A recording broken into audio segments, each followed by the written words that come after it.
मापनाच्या एककांचं परस्पर रूपांतर आपण शिकूयात. 4.5 किलोमीटर म्हणजे किती मीटर? 1 किलोमीटर म्हणजे 1000 मीटर.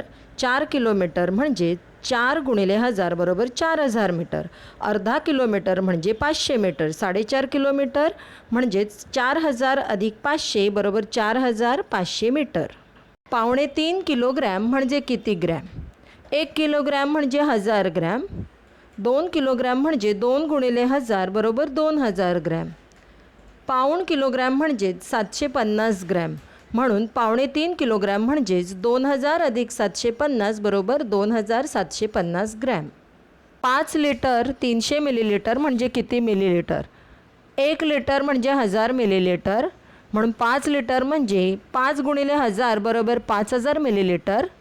आणि 5000 अधिक 300 बरोबर 5300 मिलीलिटर.